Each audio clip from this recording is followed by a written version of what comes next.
नमस्कार मैत्रिणींनो, स्वामिनी fashion designing क्लासेसमध्ये तुमचं खूप खूप स्वागत आहे। आज आपल्याला बोटनेकमध्ये गळा कटिंग करायचा आहे बॅगचा। त्यासाठी आपण उंची 15 असलेला बॅग कटिंग करून घेतला आहे।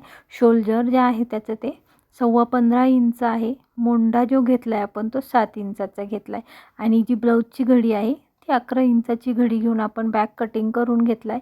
त्यानंतर त्याच्यावरती आपल्याला गळा मार्किंग करायचा आहे। गळा मार्किंग करताना वरती 3.5 इंच अंतर घेऊन 4.5 इंच उभा गळा टाकून वरील जो गोल गळा आहे तो मार्किंग करून घेतला आहे।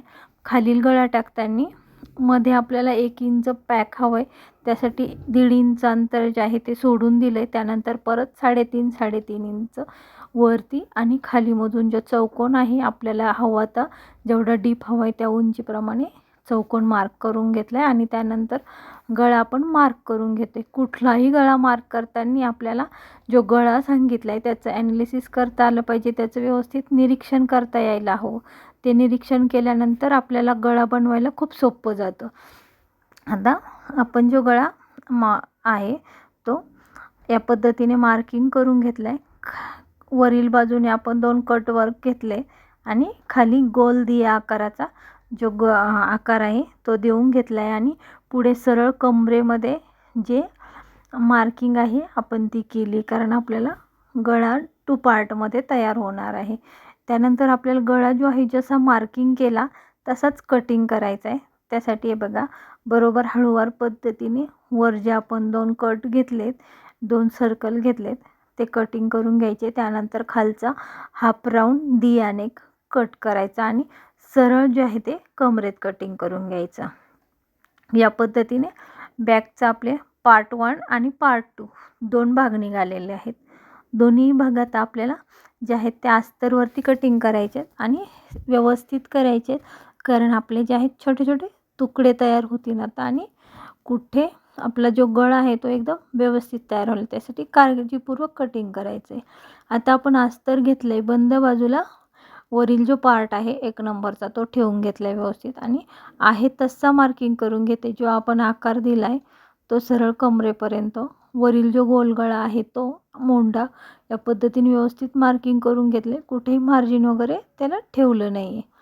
त्यानंतर खालील जो पार्ट आहे आपला पार्ट 2 तो आपण हे बघा या पद्धतीने जो गळा आहे तो मार्किंग केला आहे, बाकीच्या सर्व बाजू मार्किंग केलं आहे आणि जी सरळ कमरेत लाईन मारली होती आपण तीही मार्क करून घेऊन तिच्यावरती आपल्याला 1.25 इंच जे आहे ते एक्स्ट्राचं माप आपण घेतलं आहे। या पद्धतीने गळे मार्किंग केल्यानंतर ते कटिंग करून घ्यायचे व्यवस्थित पद्धतीने, ज्या पद्धतीने, आणि त्याला जोडण्यासाठी आपण चुकू नये यासाठी पार्ट 1 पार्ट 2 मेन्शन करायचं आहे।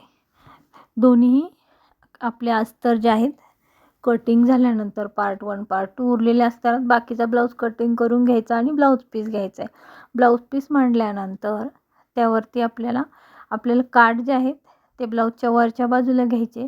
त्यासाठी आपण जो पार्ट 1चा आहे अस्तर तो घेतला आहे, तो व्यवस्थित त्याच्यावरती व्यवस्थित ठेवून घ्यायचा, चेक करून घ्यायचं कुठे खालीवर होते की नाही आणि ठेवून घेतल्यानंतर जे आहे आपण ब्लाऊज पीस ते कट करायचे। ब्लाऊज पीस कटिंग नंतर जो बॅगचा पार्ट 2 आहे तोही आपल्याला कट करायचा आहे आणि यावेळी आपल्याला तोही बंद बाजूला ठेवून घ्यायचा आहे। दोन्ही पार्ट कटिंग नंतर उरलेला जो ब्लाऊज असतो आपला त्यामध्ये बाकीचे जे पार्ट असतात ते ब्लाऊज कटिंग करून घ्यायचं आणि आपला जो ब्लाऊज पीस आहे किंवा जो बॅग कटिंग आपल्याला शिकायचं होतं त्याचं पूर्ण कटिंग जे आहे आपलं ते कंप्लीट झालं आहे।